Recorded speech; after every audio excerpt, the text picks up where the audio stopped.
Namaskar. I'm Harpreet Kaur and I welcome you all to our live and interactive session. This is our online training program that you are watching on PME Vidya channels 6 to 12 and also on our YouTube channel NCERT Official. This is a 5-day, 5-hour training program where each day we bring you different topics and different experts under the umbrella theme. The umbrella theme for this online training program is Emerging Concerns in Cyberspace. This training program is brought to you by Central Institute of Educational Technology, that is CIET NCERT, New Delhi. Now the topic of day 2, today's topic is health and wellness in cyber safety.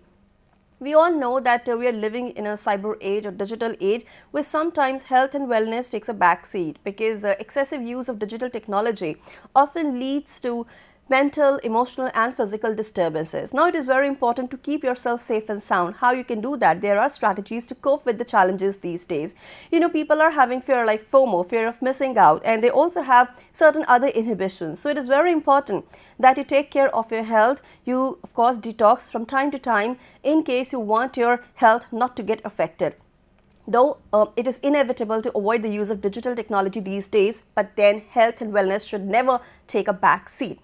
And this session is live and interactive, which means you can always participate in the session with your questions, suggestions and your feedback. Please take down our phone number, which is 8800440559.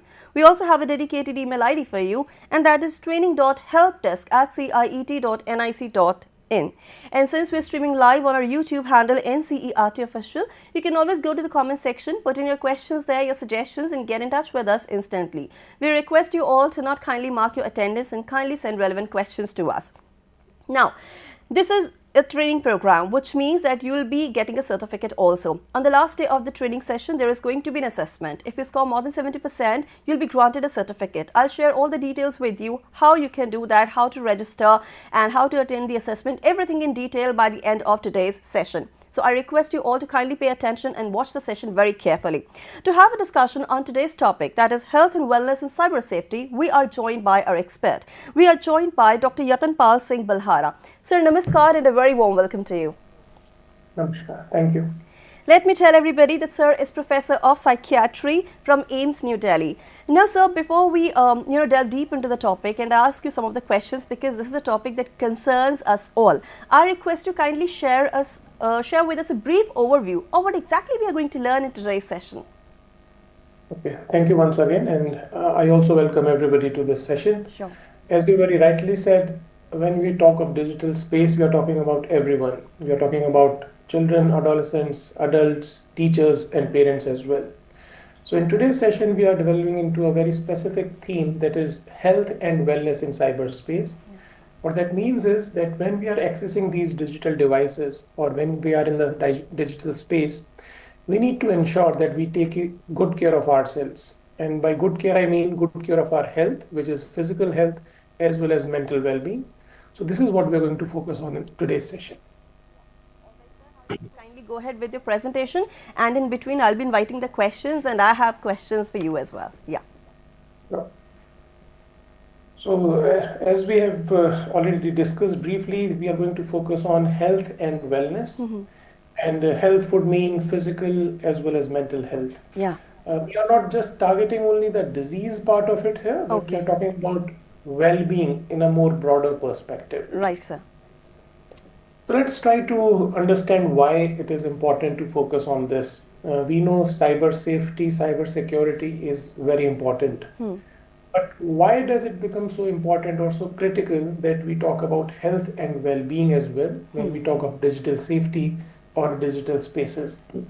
And there are a few reasons for this. Okay. The first is that we all would agree that these days, and more so in the last few years, digital spaces or digital devices have become an important aspect of students' life. Yes. I'm mentioning students here particularly because they are one of our key target audiences, but this is applicable to our teachers as well as the parents. And when I say that it has become an important aspect of our day-to-day routine, what I mean is that we are accessing digital spaces for many reasons. For students, it's for education. We know there are times when the classes they have to shift to online platforms for certain reasons. And even when the classes are happening in the schools, there may be reasons for students to access internet or a digital device for learning purposes. For example, there may be something that's available online, there may be a PDF file that they need to access, maybe some informational educational video that they want to watch. So education is one of the reasons why students access digital spaces these days. But that's not the only reason. We use digital space to communicate with each other, to connect with each other. We may not be able to visit people in person because for the distance at which they are staying, or maybe the time of the day at which they are available. And if you use internet or digital devices, it makes the process so more easy, so more simpler. So that's the second reason why we use digital devices. Third, information. Not just education, but information beyond studies. Again, internet is a very important source. There is a lot of information that is available. Whatever you want to search for, you probably will find an answer on internet. Yeah. And students tend to use internet for information related purposes as well. And we must not forget internet and digital devices also offer us avenues for entertainment as well. When we are getting bored, when we want to kind of take a break, when we want to watch something that is interesting to us, we tend to revert to internet and digital devices. And finally, even the financial transactions are increasingly moving to internet.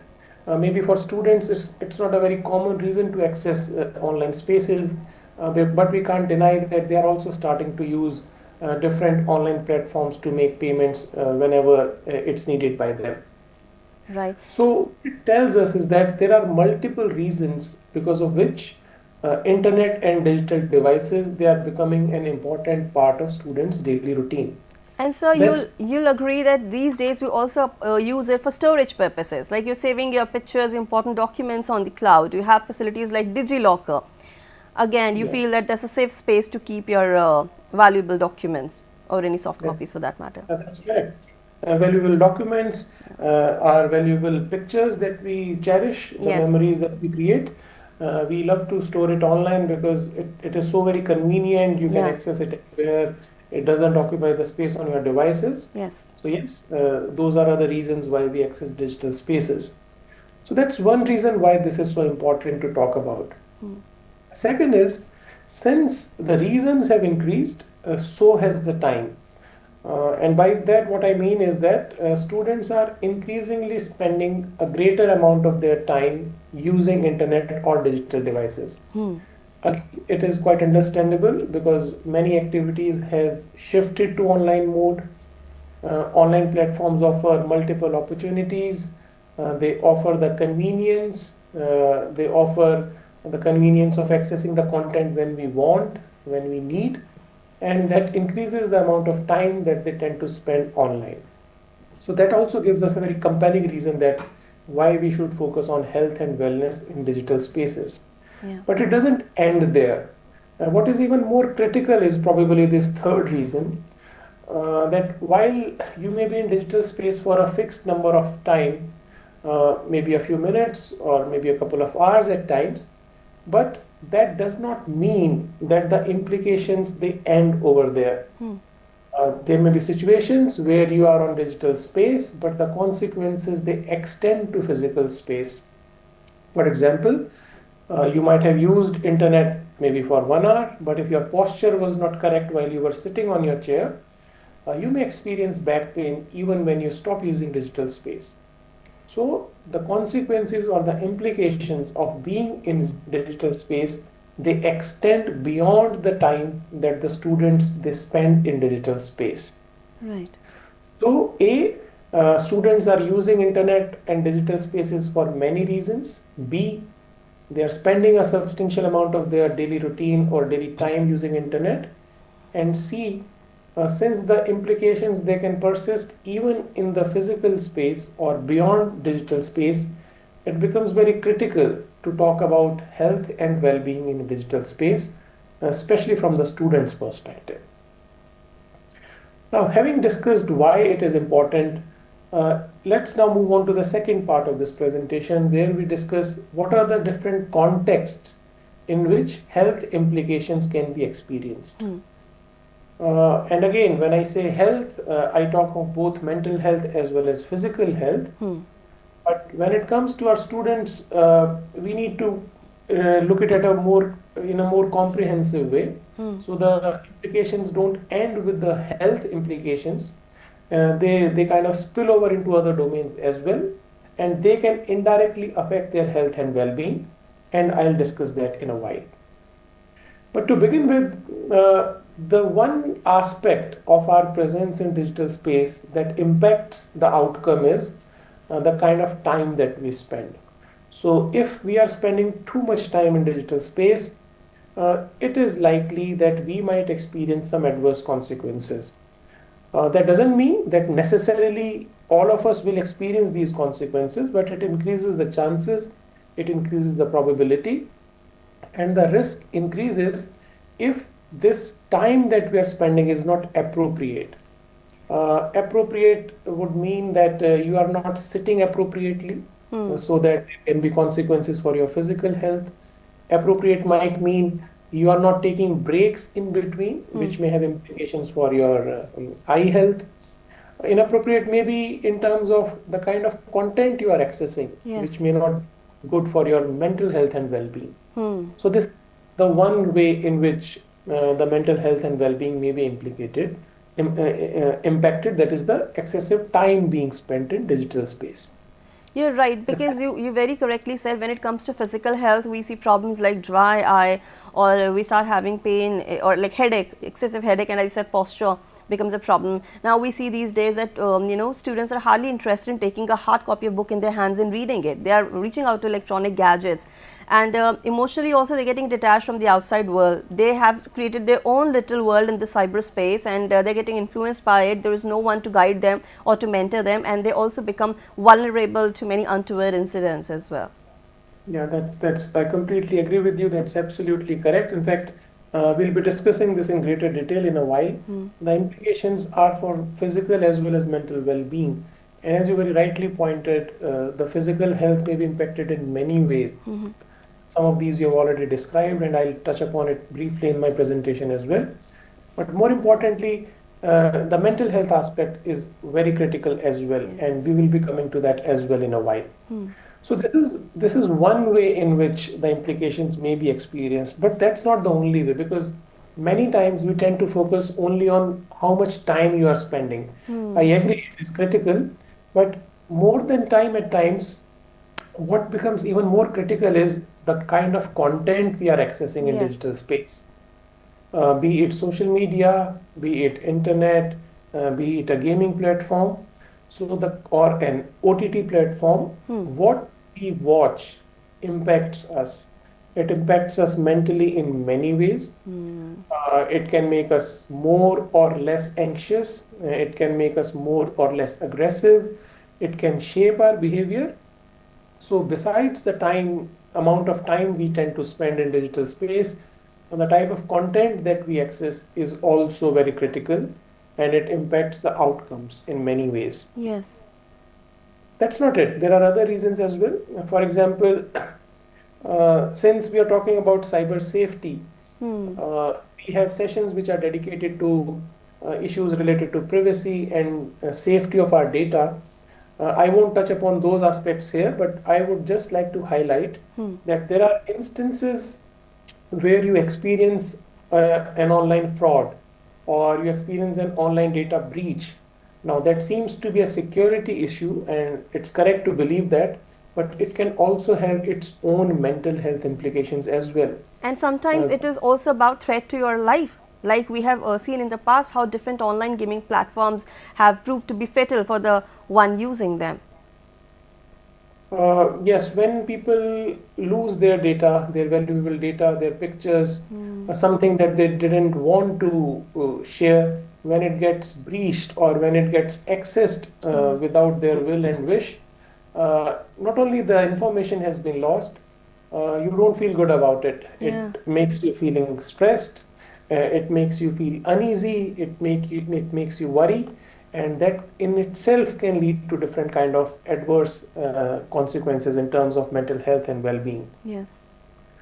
So when we talk of the context in which the implications may be experienced, they are again multifold. A, the time spent, or the inappropriate way in which the time is spent, the nature of content that we access online, and finally, even digital safety related issues can have implications in terms of health and well-being.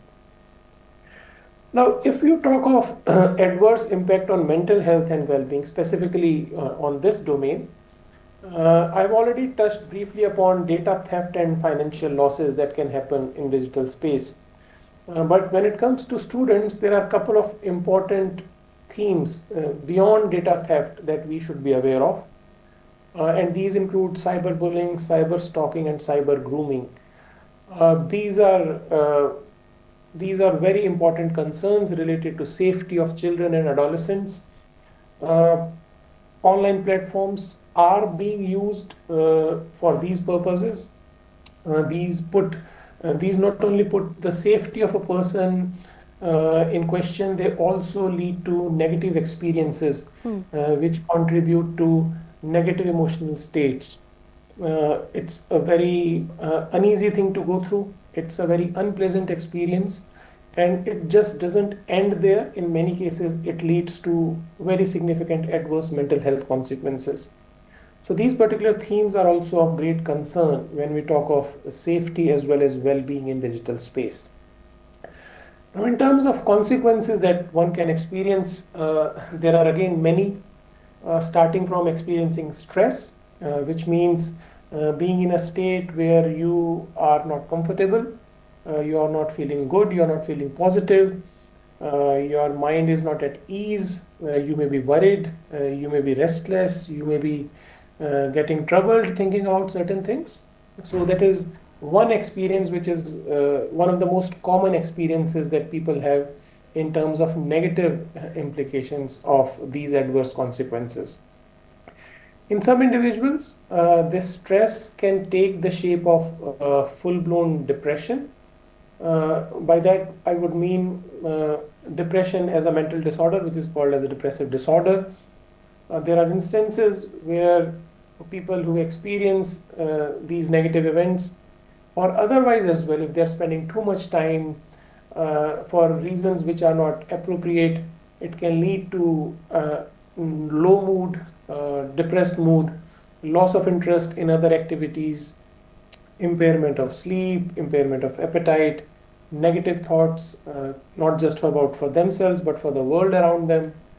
People may start losing hope about the future, and at times even ideas of harming oneself can come in. So in some individuals, it can take the shape of a full-blown depressive episode. Other consequences include experiences of anxiety. Anxiety is more about being restless, having a kind of a worry in your mind. You are not at ease, you're always probably thinking about something that is concerning to you, and there may be symptoms in your body. You may feel restless, you may have palpitations, trembling of your hands, you may feel agitated, you may not be able to sleep well. So in some individuals, these negative emotional states, they manifest as anxiety symptoms, and in other cases, it can be a full-blown anxiety disorder as well, which is a diagnosable mental health condition. And doctor, can we also include panic attacks in this category? Yeah, you are absolutely correct. Panic attacks are a type of anxiety phenomena. In panic attacks, people have very intense anxiety that is usually short-lasting but very troublesome. To the extent that people feel so anxious or so worried that they at times feel as if they are going to die. Okay. So that kind of experience can also happen as part of anxiety symptoms. So in terms of adverse mental health consequences, there can be stress, there can be depression, there can be anxiety, and there can be other mental health effects as well. And you talked about a couple of them. For example, fear of missing out, experiences of being lonely, experiences of being left out, not being considered part of the larger group. So those are also other concerns that might be relevant for our students when we talk of mental health outcomes and mental health implications in digital space. Or deliberately trying to seek more attention and validation. Yes, in some adolescents, online presence might be with an intent to kind of being visible, being acknowledged, being recognized, and at times it takes a course which is not healthy. Hmm. At times, adolescents they'll go to extremes to kind of ensure that they get the validation of others around them, and in the process they might engage in certain behaviors which are not healthy for them. And I So think yes, it impacts their sense of confidence a lot. You know, they are also unable to make a distinction between right and the wrong. And we have personalities like narcissistic people around or manipulators. So definitely, it becomes a great threat to them when they do not have the confidence or their self-worth intact. yeah, yes, when adolescent and children they seek validation through Hmm. online media or online channels, at times it talks about their own confidence in their abilities. Yeah. But at the same time, uh, these platforms may become the only source of validation that they receive, and Hmm. then it can lead to problems of their own. Yeah. And if you happen to interact with people who are not the right kind of person for you, Hmm. these experiences can be really troublesome for you. So That's right. yes, these kind of experiences can also be there. Yeah. But as I mentioned earlier, these consequences are not just for our mental health and well-being; they impact our physical well-being as well. Uh, but while we talk about these implications, both for mental health and physical health, I would like to re-emphasize that it's not just how much content we are accessing. The type of content can specifically impact these Hmm. aspects. For example, if we tend to watch violent or aggressive events online through an OTT platform or watching these videos, short clips, it can lead to increased level of aggression in adolescents. Hmm. Also, their threshold to tolerate violence may go up, and when they witness somebody experiencing violence in physical world, they may not react to it the way they would have reacted otherwise. Hmm. So that is one way in which the content can impact the outcome. Hmm. And second, in a more generic way or in a more broader sense of it, accessing age inappropriate content in digital spaces can have its own set of problems. We Hmm. must remember online platforms offer content for different ages. Hmm. This content may be appropriate for a particular age, but may not be appropriate for another age group. Yes. And it is applicable to all kind of online activities, Yeah. be it a social media platform, be it gaming, be it having an account on any particular app. Hmm. So when you use these applications or or you engage in these activities which are not meant to be used for a person of your age, it in itself can lead to different consequences. Yeah, and You may right. And doctor, don't you think that when we are not mindful of the kind of energy we are consuming, we really get influenced by it? Like when you see a lot of trolling happening on social media, not necessarily to you but to others, you also tend to become one of those, and you lose that compassion and empathy that should be an integral part of your personality. You feel like that this is the best way to deal with the people around, kind of lose your innocence in that regard. Yeah, because when we are growing up, these experiences they shape our own attitudes Yeah. and behaviors. So once you witness this thing and you see it on a regular basis, you Hmm. tend to come to believe that this is the way the world works. Yes. And maybe at some point in your life, you might also engage in a behavior Yeah. which is similar to that. True. So yes, even those effects can be observed. So the content is very critical, and I can't re-emphasize it more that not only the time or the amount of time, what we are accessing in digital space is critical, both in terms of age appropriateness as well as some specific content like violent acts or acts of aggression that we see online. Hmm. Now, another paradigm which probably people are more familiar with is in terms of excessive time that they spend in digital space, and it's rather simple to understand. We all have 24 hours in our day. and the as the time that we spend online increases, that time has to come from somewhere within those 24 hours.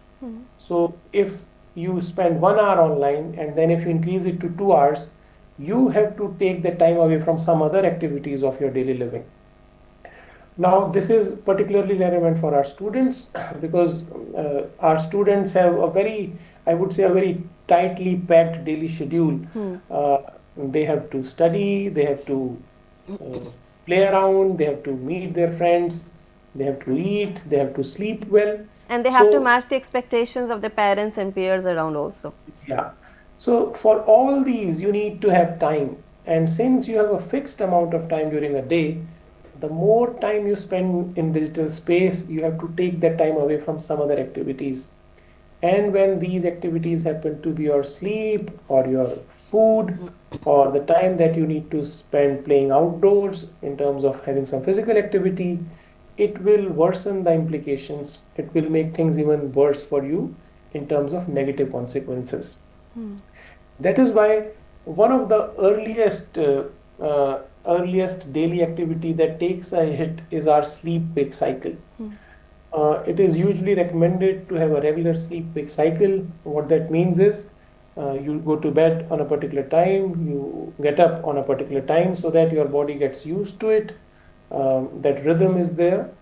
But when you spend increasing amount of time in digital space, you tend to compromise your sleep. You may start sleeping late, you may start getting up late, you may not sleep for adequate duration of time, and at times you may not have a very restful sleep. By that, what I mean is that you may have multiple interruptions while you are Yeah. sleeping so that you don't feel refreshed in the morning. Yes. And this will So, in turn, hamper your productivity. You won't be able to concentrate on what you're doing, or you won't be able to excel in what you're doing throughout the day.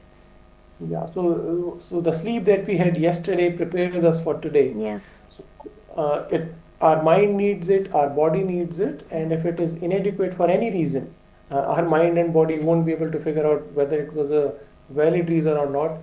It will respond by not being as active or being as productive as it would have been had you slept the right amount of time or you had a good quality sleep that your body and your mind needed. Yes. So that is one activity of daily life that is impacted. The second one that typically gets impacted early when screen time or digital behavior increases is our eating habits.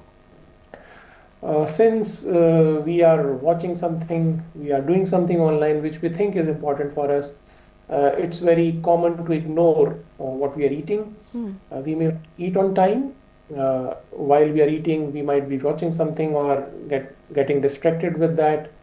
At times, it might mean that we eat some food which is easily available, Or may unhealthy. not be nutritious. So it leads to those kind of change in patterns for eating as well. So, eating healthy is very critical for students for their mental health as well as physical health. And if you compromise on your food habits, it can have multiple implications later in your life. But the physical implications don't end just there. There are many more. I will just briefly go through this because there are many, and I'll just briefly touch upon this. Uh, these implications can be because of many reasons. One being excessive use of digital devices. Second is due to inappropriate or improper use. And the third could be because you are spending too much time with the digital devices. It cuts down on your physical activity and which contributes to adverse physical health consequences.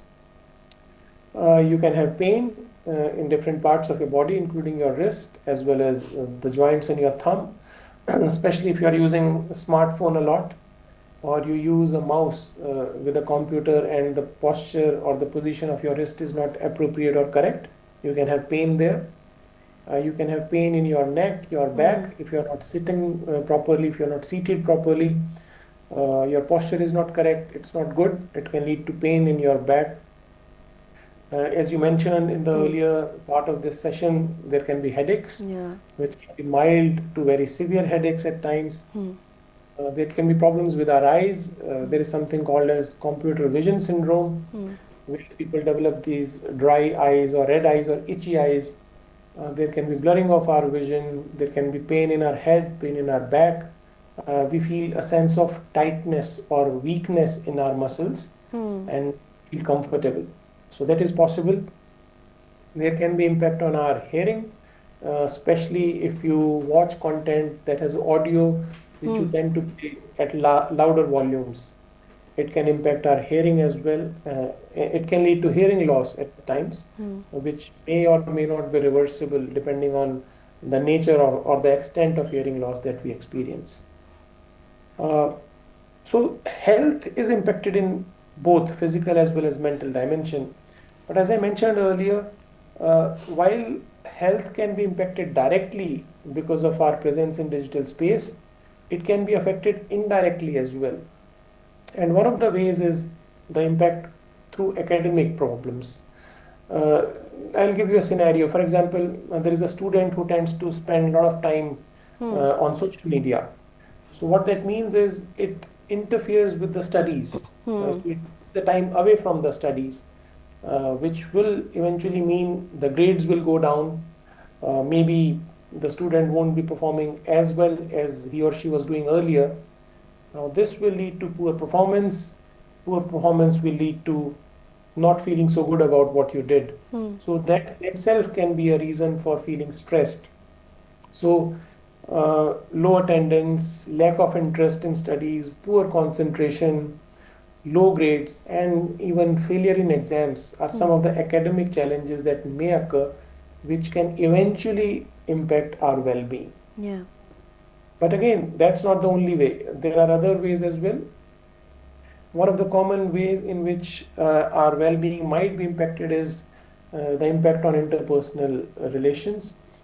If you are spending too much time online, you may not be able to give time to people who are around you, maybe your parents, your peers, uh, because as I mentioned earlier, we all have that fixed 24 hours in a day. Hmm. And when you start taking time away, you take time away from these interpersonal interactions as well. Hmm. And it can lead to problems. Your parents may not like the amount of time you're spending online or the kind of activities you are engaging in. That can be another reason for friction among students and their parents, and even among students and their teachers, which Yes. indirectly will again affect our mental health and well-being.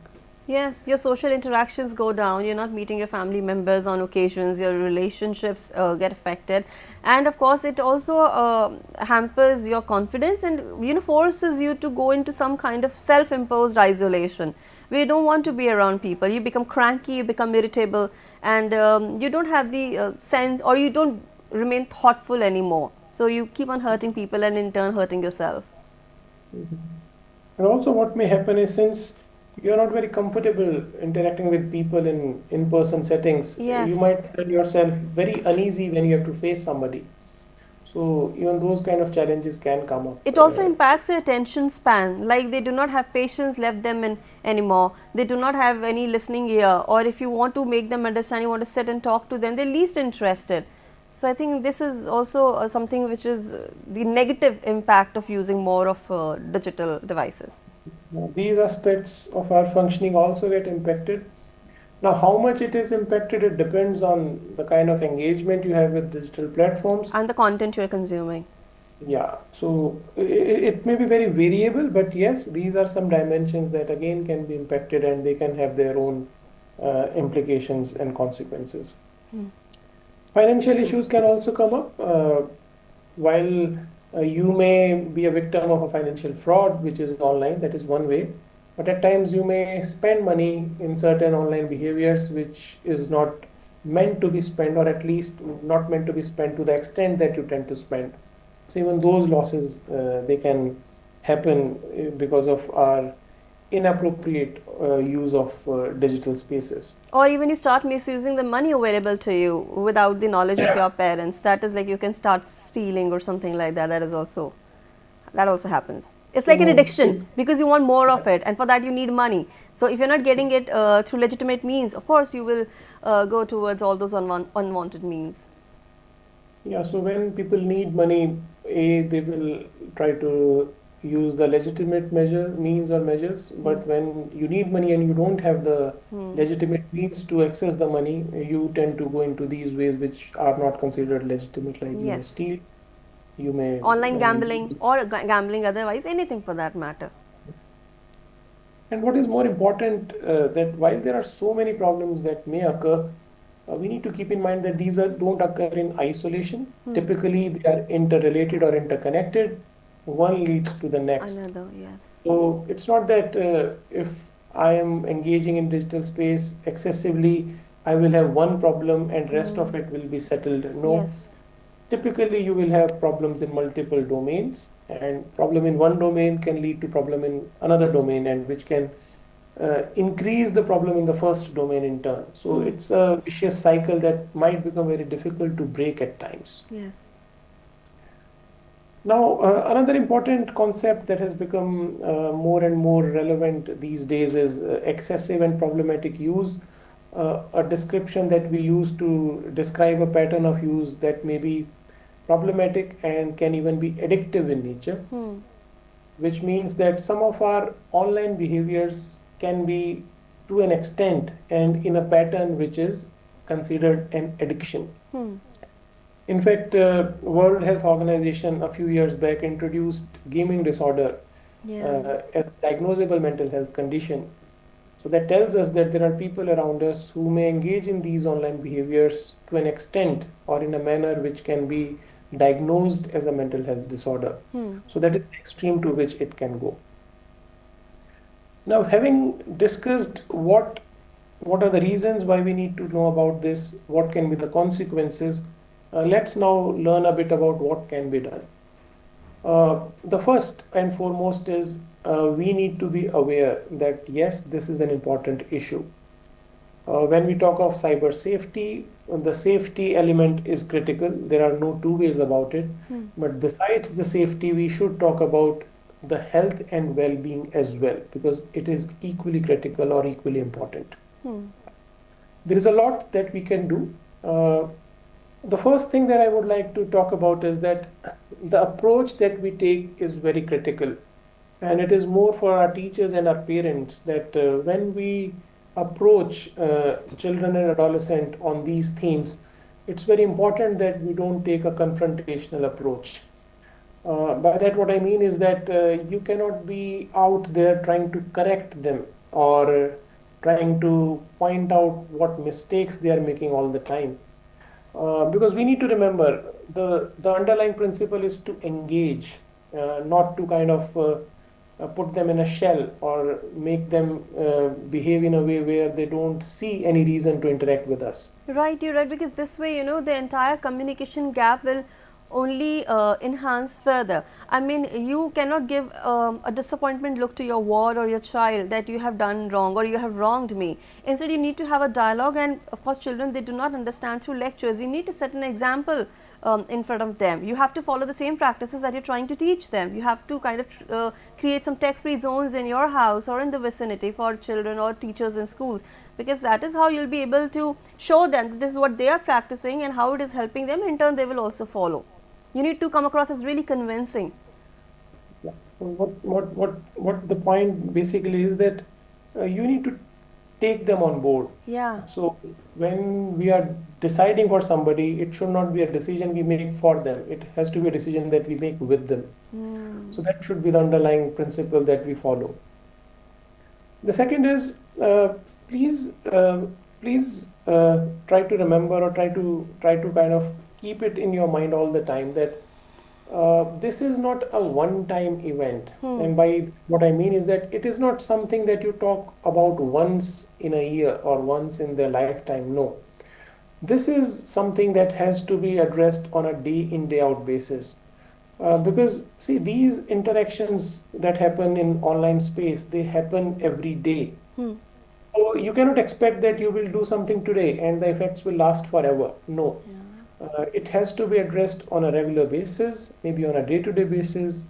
At times the changes may be small or incremental, but cumulatively they become substantial.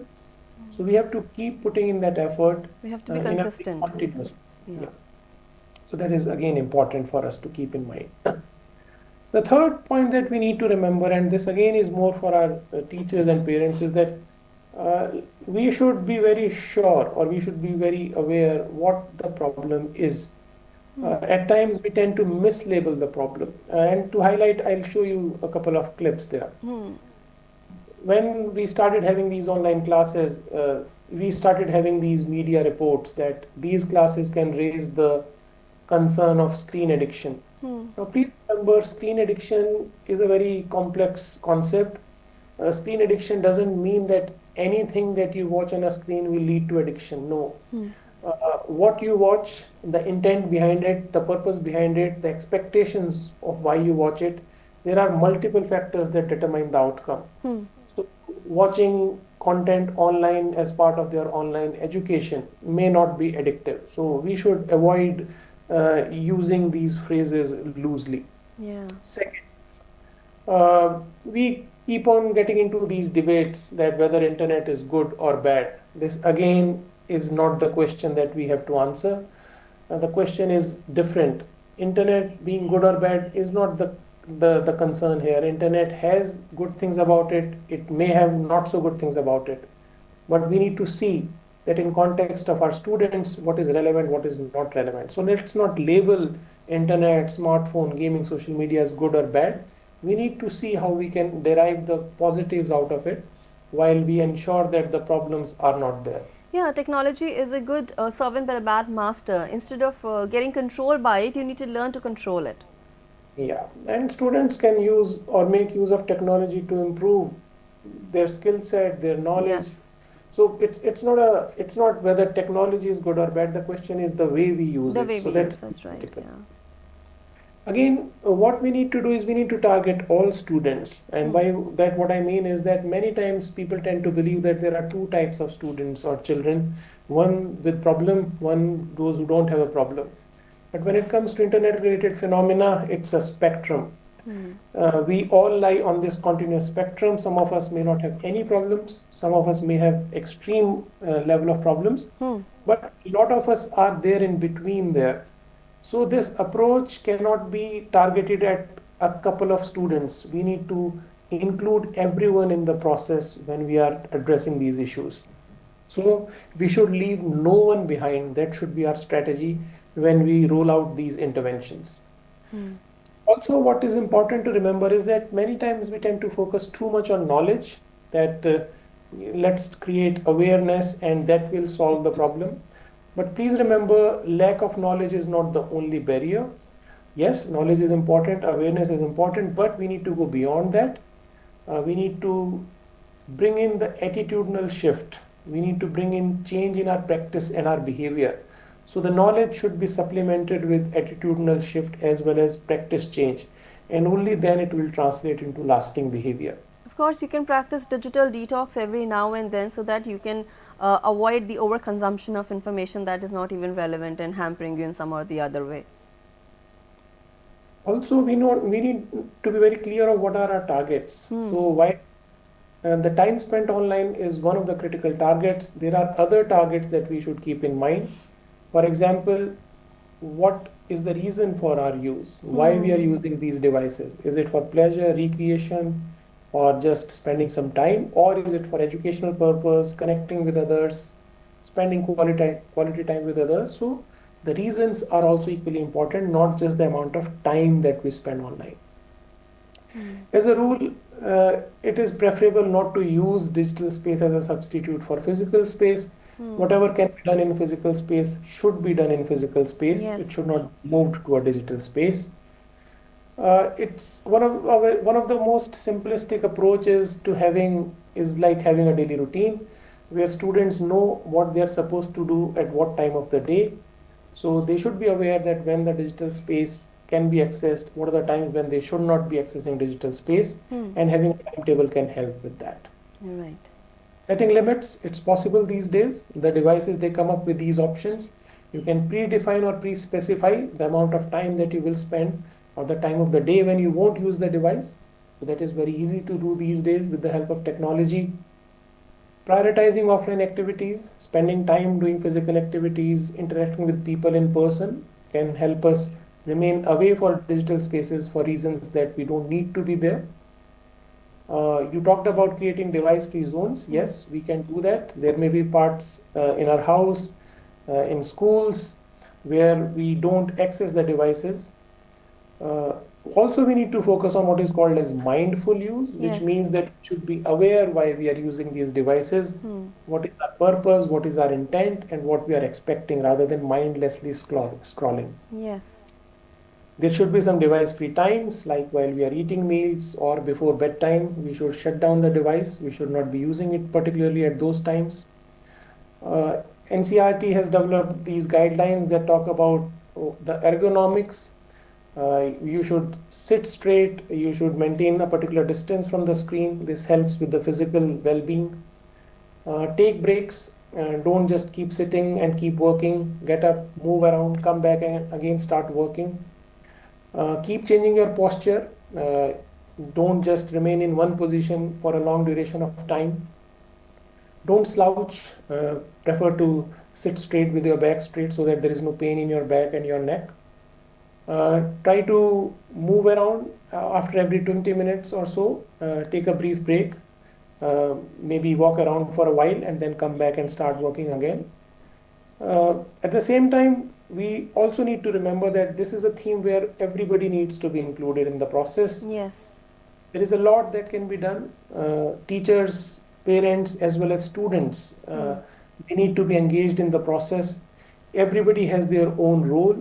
Everybody has to play their part because it's a complex issue. It requires a very comprehensive response for us to address it in a comprehensive manner. Absolutely, and you can also do yoga and meditation so that you develop this union of mind, body and soul, and of course you get in sync with the nature, stay connected to nature.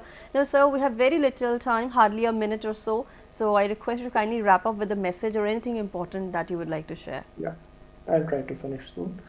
So one thing also we need to remember is there may be some students who will need professional help. Yeah. If you think the problem is already there and some more intervention is needed, please don't hesitate. The early you seek help, the better will be the outcome. And this should be the underlying principle that the aim should be to lead a balanced, healthy life. And the focus should be that we ensure that our students and we are safe and healthy while we are using digital spaces. So I'll stop with that and I'll be happy to take any questions if there are. Thank you. Well, you have already answered all the questions, and I'm sure that once our viewers will watch this, or if they are watching it, I'm sure they have derived much needed conclusions how they can have a balanced life and how they can actually make use of these digital devices and simultaneously protecting them from the hazards created by it. And thank you so much, Dr. Yatan, for your time and contribution to the session. Thank you so much.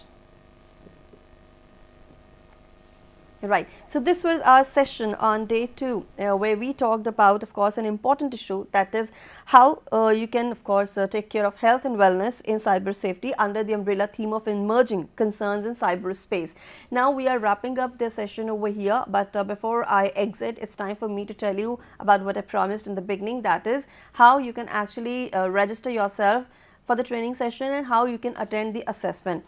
So you just need to go to this website of ours, and that is www.ciet.ncert.gov.in. Go to the activities section and opt for workshop and training option. Now when you will scroll down, you will find this current activity going on, and that is online training on emerging concerns in cyberspace. You click on the same, you will find an entire write-up about it, why we are having this training program. And of course, today we talked about health and wellness and cyber safety. Tomorrow on day 3, we will be talking about gaming security. We all, most of us rather, are very interested in online gaming, but you have to keep yourself safe and secure while of course deriving pleasure out of it. Now, who can participate in the training session? Everybody can participate. These are the objectives. It is the entire program schedule along with the videos that have already been aired and now uploaded on our YouTube handle. Now, how to participate? This is again the most important part. Step 1 is to register yourself by clicking the link or scanning the code. Step 2 is to watch all our sessions very carefully that have been streaming on these live platforms. You can use the link for the same. Step 3 is actually about the assessment that happens on the last day of the session, that is on Friday, day 5, and these are the guidelines that you need to be mindful of before attempting the assessment. And lastly, you can submit your feedback by clicking on this link and scanning the QR code about this entire training program of ours, and we will really appreciate your input so that we can improvise and make our training sessions even better for you. And on a daily basis, you can always write an email to us on training.helpdesk@ciet.nic.in, or you can give us a call on the number 8800440559. Now, with this, it's a wrap. Of course, tomorrow I'll bring you the day 3 of the training session. So if you have any questions, you can always write an email to us, and do participate with your calls during the session, and you can speak directly to our experts. Now, before I finally leave, let's take a quick look at the schedule, what's all coming ahead, and what you've been watching since morning. So this is the entire list of the programs that you have watched since morning. This is the entire schedule, and you can watch all these videos or interactions again on our YouTube handle NCERT Official. But in a short while from now, you can watch our sessions here, where we will be talking about building resilience, and topic is right there in front of you, how you can do that. Please participate and make sure that you get your doubts cleared and your queries sorted. Now, this is me, Harpreet Kaur, taking leave of you, but you can stay tuned to our various educational platforms for watching our various educational, informative programs. Thank you and namaskar.